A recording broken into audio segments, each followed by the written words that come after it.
She walked toward the Art Deco hotel, lit up with an apple-green pyramid on the roof. The Cathay. Outside the revolving doors, Japanese soldiers laughed and lit cigarettes for lanky Russian whores with translucent skin, red lips, and silk dresses. Romy inched past with her head down, careful not to make eye contact. She was thankful for her mother's dowdy brown suit. She was so close now. Romy walked nervously into the Cathay's soaring atrium, making sure her heels didn't clatter on the mosaic tiles. The lobby was filled with staff in white pressed linen, carrying magnums of champagne and silver trays of whiskey. Japanese soldiers mingled with German, French, and Chinese couples. The men in white dinner jackets and the women with pastel feather boas threaded over their arms, diamond necklaces at their throats. These couples chatted with elegant Chinese ladies buttoned into cheongsams and low-backed lame ball gowns. The women preened and smoothed their dresses as Romy overheard a waiter say in English, "Ladies and gentlemen, if you'll follow me, the show is about to start. I'll escort you to your tables." Romy's eyes watered a little from the sting of smoke and cloying perfumes as she gazed at the roomful of silky decadence. She felt dizzy and frightened, but she was too close to back out now. The person she was so desperate to find, had risked her life for, was in that bar. Romy was only a few steps away. A band started to play the opening chords of George Gershwin's Summertime. Romy took a deep breath to calm her racing heart and followed the scent of smoke and whiskey through the wooden door into the jazz bar. No one must ever find out. They would both be killed. Chapter 1. Vienna, November 10th, 1938.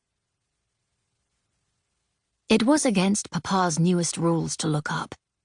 But when Romy stared along Wipplingerstrasse, shards of glass dangled like broken teeth from heavy wooden frames. Pretty shop windows had turned into scary Tatzelwurm monsters overnight. The wide, grand street was a sea of dark coats, black, brown, navy, and grey, weaving desperately between ornate stone buildings. None of the adults knew where to go. Some were trying to sweep up glass. Crowds gathered and swirled, chattering, crying, and screaming. Black cars honked in the teeming street. Instead of waiting for their path to clear, some cars ploughed into crowds without slowing, forcing people to leap out of the way. With her father grasping one of her wrists and her mother the other, Romy was dragged through the chaos like a small child, though she was 12. Still, she made no noise except for the glass crunching under her boots. She tried following Papa's rules, avoiding eye contact with any of the heads above the coats. Instead, she concentrated on the feet of her older brothers, Benjamin and Daniel, who walked an arm's length in front. Romy glanced sideways from under her navy beret. The smashed and battered doors had scraps of paper pinned to them, flapping in the breeze. "Wert Juch, kauft nicht bei Juden." Defend yourselves, do not buy from Jews.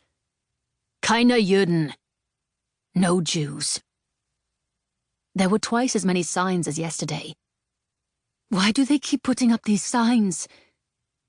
Papa looked at her with tears in his eyes and shook his head without breaking his stride. Herr Hitler hates Jews.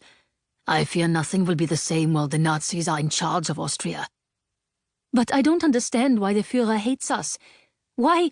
This is not the place to talk, Papa said, cutting her off. The streets aren't safe. Hurry, remember the rules, Romy. Papa usually had an answer for everything, but today he looked as lost as Romy felt. She stumbled on an overturned chair as Mutti tugged at her arm. The Bernfelds just needed to get home. 3 blocks behind them, all that remained of their synagogue were charred bricks, grey tiles, and still burning wooden planks collapsed beneath the debris. The synagogue's library of rare books and manuscripts lay in a pile of smouldering cinders on the footpath. They weaved between piles of rubbish. Romy coughed, her throat burned and her eyes stung.